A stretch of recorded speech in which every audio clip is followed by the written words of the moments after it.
ನೋಡಿ ಇವತ್ತು ನಾವು ಬಂದಿರೋದು ಕರ್ನಾಟಕದ ಅತ್ಯಂತ ಎತ್ತರವಾದ ಪ್ರದೇಶ ಮುಳ್ಳಯ್ಯನಗಿರಿ. ಇವಾಗ ನಾನು ತೋರಿಸ್ತೀನಲ್ಲ ಆ ಜಾಗ ಬಂದ್ಬಿಟ್ಟು, ಆ ಪಾಯಿಂಟ್ ಬಂದ್ಬಿಟ್ಟು ಕರ್ನಾಟಕದಲ್ಲೇ ಹೈಯೆಸ್ಟ್ ಪಾಯಿಂಟ್ ಇದು. ನೋಡಿ ಇದು ಕರ್ನಾಟಕದ ಅತ್ಯಂತ ಎತ್ತರವಾದ ಪ್ರದೇಶ ಇದೇನೆ ಬಂದ್ಬಿಟ್ಟು ಮುಳ್ಳಯ್ಯನಗಿರಿ. ಅಲ್ಲಿ ಪಾಯಿಂಟ್ ಕಾಣ್ತಿದೆಯಲ್ಲ ಅದೇನೆ ಹೈಯೆಸ್ಟ್ ಪಾಯಿಂಟ್ ಇನ್ ಕರ್ನಾಟಕ. ಇದೇ ನೋಡಿ ಕರ್ನಾಟಕದ ಅತ್ಯಂತ ಎತ್ತರದ ಪ್ರದೇಶದಲ್ಲಿರುವ ದೇವಸ್ಥಾನ ಮುಳ್ಳಯ್ಯನಗಿರಿ. ಇವಾಗ ನಾನು ಇದೇ ಮುಳ್ಳಯ್ಯನಗಿರಿ, ಮುಳ್ಳಯ್ಯ ಎಲ್ಲರೂ ನೋಡ್ಕೊಳ್ಳಿ.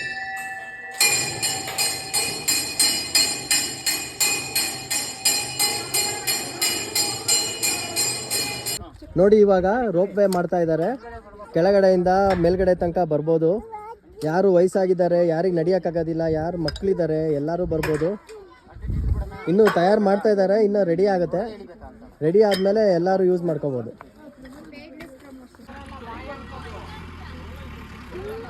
ತುಂಬಾ ಚೆನ್ನಾಗಿದೆ ಬಂಗಾರಿ, ಸೂಪರ್. ನಂಗೆ ಮನೆ ನಂಗೆ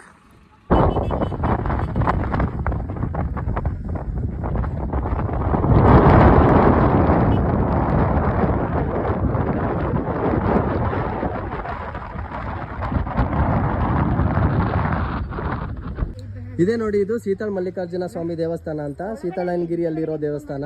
ಮುಳ್ಳಯ್ಯನಗಿರಿಯಿಂದ ಕೇವಲ 3 ಕಿಲೋಮೀಟರ್ದಲ್ಲಿದೆ. ಇಲ್ಲೆಲ್ಲ ಕಾರ್ ಪಾರ್ಕಿಂಗ್ ಮಾಡಿರ್ತಾರೆ. ಇಲ್ಲಿ ಕಾರ್ ಪಾರ್ಕಿಂಗ್ ಮಾಡಿಬಿಟ್ಟು ಜೀಪಲ್ಲಿ ಅಥವಾ ಬೈಕಲ್ಲಿ ಮಾತ್ರ ಹೋಗ್ಬೋದು. ಟೀ ಕುಡಿತಾ ಇದ್ದೀನಿ. ಇಂಥ ಪ್ಲೇಸಲ್ಲಿ ಟೀ ಕುಡಿಯೋಕ್ಕೂ ಪುಣ್ಯ ಮಾಡಿರಬೇಕು.